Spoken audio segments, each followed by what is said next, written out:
Hello, everybody. Welcome to the Half Calf Diner.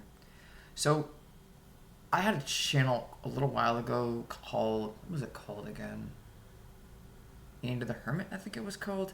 And I got rid of it due to it being a little too much for me at the time. A little bit too much of that. If anybody's seen that channel, let me know. And if you're interested in kind of me uploading stuff that I used to upload, please let me know. I'm going to leave the comment section up for everybody.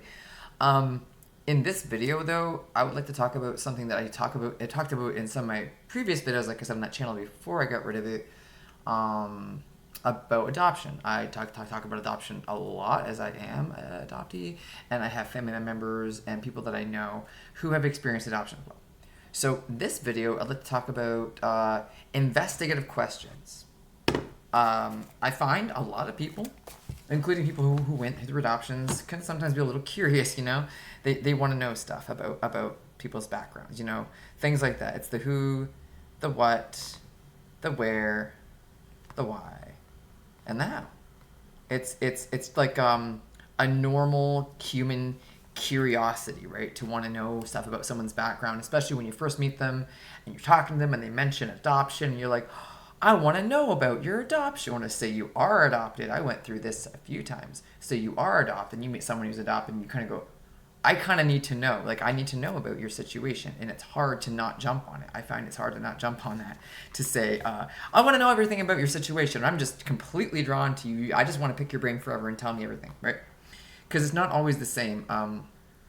I have experienced people who've been through different kinds of adoptions, or have been in and out of homes and care situations and things like that. I don't want to get into too much because everybody's experience is a little bit different. Even if, say, like, it's the same situation, like it looks almost exactly the same on paper, almost exactly the same outcome seemingly, it's still different, and it's still got a lot of like things that people should be aware of. It's like adoption awareness. People should be aware that when they're talking to someone who either has been adopted or maybe even someone who is adopting. I'll just say has been adopted, okay? Because I don't want to go too far into the other side of it where it can be confusing. It can be. So let me go here. So it's the whole, like, who, who, why, when, where, and how. That's like who are you? Who were you before your name changed? Who were you before your biological parents surrendered you, or before you were apprehended, or before they passed away? Whatever the situation is, who were you? Who were you, by the way? Not who are you. Who were you before the adoption? Say you were adopted as an infant and you don't remember that. Or say you were even adopted as a child. Say you were adopted in your childhood, fostered and adopted into a family. It's still something you probably wouldn't know. Like, I probably wouldn't know that. I was adopted at, like, really, like, shortly after birth. With my biological mother's situation with her health, I had to be put somewhere safe. And that was just how it was, and I'm just fine to say that. That's okay. I'm fine to say that at this point. I'm fine to say that. But some other people might not be fine to say that. Some other people might not be keen to bring up their biological family or anything to do with that. Some people might get pretty upset. I'm not pointing at any particular people, but some people might find that it's not okay to ask. Like, don't ask me who I was before. Do you want to know who I am now? Ask me who I am now. I'll tell you who I am now. I'll tell you who I want to be too. I'll tell you what my plans are in the future. Maybe. But that's the thing. Who? Also, who are your biological parents? That's another one. Who are your biological parents? Sometimes people don't know that. Sometimes people don't know who their biological parents are. Sometimes people want to know who their biological parents are and aren't allowed to know because of legal stuff, or because of their own safety, or because their biological parents and family just choose for their own protection, or they just choose to not be involved. That's heartbreaking sometimes. It's hard to accept, but that's something that people, I think, specifically those who don't understand adoption, have a hard time understanding. Like, how can a person sort of be okay with that? Yeah, that's another question that, like, it's hard to answer. It's pretty loaded emotionally, so it's like, do you want to step in that? Is that where you want to put your foot there? Right there? Okay, step there. But that's the whole thing. Who are you? Who were your parents? Who were you before? None of your business. Moving on. Because it's legally none of their business. And even if it is some of their business, it's still people shouldn't think that they can sort of just go there. That's what I think. What? What are the circumstances of your adoption? What were the circumstances leading up to you being apprehended or removed from your home, removed from your parents' care, or removed from your community? Or leaving the community under some other certain circumstance? How, what? What was that? What was that? Who, what? Yeah. What specific situations, and this is the kind of thing social workers and counselors sometimes ask these questions because it's part of a person's case, but it's still one of those things that a person has to think about before asking, because that's like, what led up to this? A lot of times people don't know. And a lot of times the situation, also with the who question, the situation is so sometimes emotionally loaded and unresolved for people that asking them the question like that,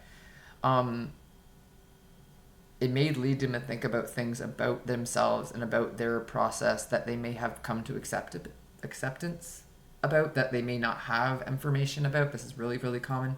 Even in some of the most open adoptions and some of the most open familial contexts with it, it's still sometimes information that is unaccessible, or it's just too emotionally intense for people to just be able to sit with it. So sometimes that's not available, and sometimes people just can't figure it out. They just can't get through that information.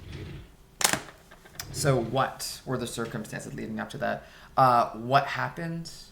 And it also kind of comes down to, what are you going to do about it? Like, are you ever going to go and reunite with your parents? Are you going to like that's the kind of thing that people kind of don't really know sometimes, or people don't really want to think about that, or that's personal, like very, very personal. And asking them that question sort of leads people to assume that it's like not a personal thing, like it's more of a public thing. And yeah, it could be, maybe people have had like their adoption, it's publicly known about, and even maybe people have done research about them and know these things, or maybe they even had like reunited or whatever with familial experiences. I don't know. Everybody's a little bit different. Everybody's situation is just a little bit different. But it's still the idea of like, what happened and what will you do?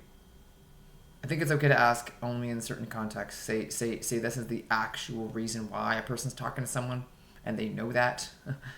But if it just comes out of left field, it's like, why would you think that there was anything else besides that? Like, why would you think there was anything else? Like, sometimes it's better for a person, in my situation anyway, better for a person to think what led up to this was a plan for a family. And that's all I really know about that. That's the thing about family. It's like that. It's not always cut and dry like that. It's not always like known what the plans are. Who, what, when? Okay, when? When were you adopted? Like, sometimes people don't know that. It's like, when were you born? It's like, do I know the exact time and date of my birth? Like, do I know the exact everything? No, I don't know the exact everything. Nobody knows the exact everything. When? Like, when did it happen? Like, say, I know a little bit about, but I don't know the details. When, say, how old were you when you were apprehended? How old was your mother or your father? I mean, sort of thing. Like when during the day did it happen right after the birth, or did it happen years after? Was there a plan for a foster and then there was an adoption after that? Was it within the family? That sort of thing. That's kind of like when might actually be sort of more known. A person might know more about when, and they might be able to tell you that, but it's sort of like when, like that's sort of another question. Like, why would a person need to know, like, when? Like, it's weird to me. Why would a person need to know? I mean, some just curious. Some people just kind of go and ask questions like that because they just genuinely want to know, or they want to understand a person, or they maybe have someone they know went through an adoption, or maybe they're considering adoption themselves, and they kind of have to find information. And that's the thing, is information gathering a little bit too much for some people's comfort. So thinking about that, like thinking about asking when, it's almost like asking a person, like, when were you born? Like, when were you born? Like, when would you get brought home from the hospital? When did your parents name you? That kind of thing. Like, when did that happen? Like, do you know? You don't know? Well, then how could you think that someone else would know? maybe even if they do know, it might be a personal thing to not ask that question, because it's like, when did your father first look at your mother, and that the glint in the eye and all that goes, like, when did that happen? Like, when would it really happen? Like, when did the conception really occur? That kind of thing. None of your business. Moving on. Who, what, when, and then why. Now this one I find is probably the most triggering question, and I don't know, I've never met anybody who straight up asked, why were you adopted? I've never met anybody who asked that. It's like, why were you born? It's like, I don't know. It just happened. I'm sorry I exist. It's life. Okay. Why? Yeah. What? It's like what were the circumstances? It's kind of like the what and the why goes together, kind of. Like, what were the circumstances leading up to the situation that occurred, and why did that happen? There's a lot of reasons. I think this is probably the biggest hang up that I personally have about this, is I would like to talk about it sometimes. And sometimes it's actually therapeutic for people who've experienced adoption to go through and talk about it with each other, with other people who understand, or maybe just it themselves to discuss it, maybe write about it. It's therapeutic in some ways. But the question be why is like, that's a really insensitive question. Like, it shows that a person would sort of not think about it. Like, why were you conceived, and then your parents or your community or your carers or your guardians or whoever was involved with that decided that this wasn't going to work? Or was it that it was planned? And there's more. There's a lot. And it's like, sometimes a person might not know that for their own safety. And I think that's probably one of the biggest, most triggering ones emotionally, is that a person would not really ever understand other person's perspective about it, even if they are close with their biological parents, or even if they have a familial context that's open about it, or even if they know other people that they're okay to talk about it with and they're open about it in that way. It's still something that a person would never be able to get the full answer from their family or from their people that were involved, because a lot of times it's to protect them, is specifically if their parents had health issues, or if they had been in some sort of situation where they weren't safe. They didn't have anywhere to raise a child correctly, or they didn't have the skills to do it, and there wasn't enough time, or, there wasn't enough people to teach them, and it just seemed like it was a better option to take it like this. And then it just went a certain way, and it did. And that's, a lot of people have this, where people want to know, like, why? Like, why did this happen? And it's almost like they want to, like, know to, like, prevent it from happening to someone else, and it's like, that's not good to do that. That's not good to assume that it's bad either. It's not good to assume that it's like a negative thing, even though it can be really, really traumatic for some people. And even though I find that the majority of people I've met or know who have experienced an adoption in some way, shape, or form have unresolved conflict to do with it, they might not consider it traumatic, really. But they may just feel that they would like to know more about themselves. They'd like to know why, maybe themselves. And that could be one of those things that could keep a person up at night. That, how many times did I ask that and I don't have an answer? And I should have an answer, so people could stop asking me. Just best not to ask why, right? Exactly. How? This one is like, I think asking how the process of adoption occurs. I think it's more of a curiosity thing, and I think this is probably one of the most gentle questions to ask, but it's still kind of fraught, like very, very fraught with stuff. It's fraught. How did the process, like, how did this happen? Like, how, say, a person might even have documentation. They may even have documentation. They may even have people who are willing to talk about it. They may even have people who are willing to answer questions. And they may know other people who've been through it. So they might even be able to explain the process really, really well. They might be able to sit with you and just kind of cut and dry explain it for you so you'll understand. But it doesn't mean that they feel safe or comfortable to do it, really. They might do that, but they might not really feel like they should have to. And they probably shouldn't have to. Yeah, because talking about it from that perspective is more about, say, a person who's involved with an adoption or involved with adoption agencies or does the work to process an individual or process a group of people, things like that, to process the situation, to carry it forward. They know more about that. And if anybody wants to know about it, I encourage people to look it up. I encourage people to look up information about how adoptions work, or how the process goes, or like how even the decisions are made. Like, I do encourage people to look that up, but I would encourage people to find the information on their own through, like, reliable sources online or books, not so much from other people, because they might not, like, it might not be necessarily the safest thing to ask. I say for the person's health, for the person's comfort, just kind of think, all right, how the process would work would be exactly the way it's supposed to work in that situation, because it did. And even if it feels like it didn't, it still does. I do, like I said, I do encourage people to look this up. I do encourage people to do their research on this, because there are people and there are communities, and there are a lot of online communities that are willing to be open and talk about it. And some people are very, very open and talk about it. Some not so much so. But it's really kind of about a person's feelings of, is that your business? And it generally isn't. Sometimes it's not even their business.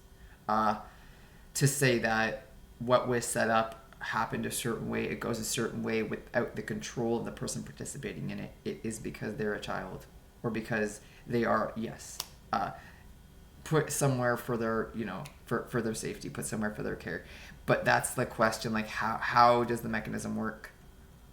In every situation, it's slightly different. So asking a person that, it's like you would expect, or people would expect, this is what I find. And this is what I find for all these questions, actually. And I have to be careful when I talk about it, because I don't want to step on anybody's toes, because I don't know their experience or how they feel about it really so much as I feel like I would like to all the time. So I have to talk about it from my own perspective and other people's. There would be some people would kind of expect people to talk about it from like the collective perspective, like as if they know what other people experience, as if they're like somehow knowing what other people went through, even if they have familial connections or they have people that they know about that been through that, family members or whatnot. They would still kind of expect a person to have the right to speak for everybody, or like the energy to speak for everybody, or the willingness to speak for everybody, when that's inappropriate. It's inappropriate because it creates conflicts within the community of people who've experienced adoptions. It creates conflicts within a person too. It creates like inner conflict within a person who says, personally, from my experience, I have like conflicting views about adoption. I have conflicting views about my own adoption and other people's adoptions too. And if that involves mine, I have conflicting views about that too. And sometimes asking these questions, I think I would really like someone to ask me these questions. And sometimes I think I couldn't imagine someone going up to me and asking me these things, just because you never know how a person's going to be able to answer that. Like I wouldn't be able to anyway come up with a really solid explanation that I find satisfies me enough that I could go to bed that night and think, well, I got that person understanding this, and I would like to help them understand. So that's basically what that is. And I might do a more extended video on each one, but at this point, I think I've covered the majority of it. This was basically what I talked about in like the video in my last channel that I deleted. If anybody, like I said, if anybody was following that and they don't find it anymore, it's because I deleted it. And if you're interested in more things that I used to do on that channel, please let me know. You can comment. I leave it in the comment section if you can comment. I also have my email in the information section, so if you want to look it up, you can send me email questions. It's all right to want to know stuff. Just, like I said, be mindful of the who, what, the where, when, the how, because it's investigation questions. It's almost like a person would want to know. It's a little bit too close to asking for an investigation. If you're not a private investigator, you probably shouldn't ask these questions. All right. See you next one. Take care. Bye.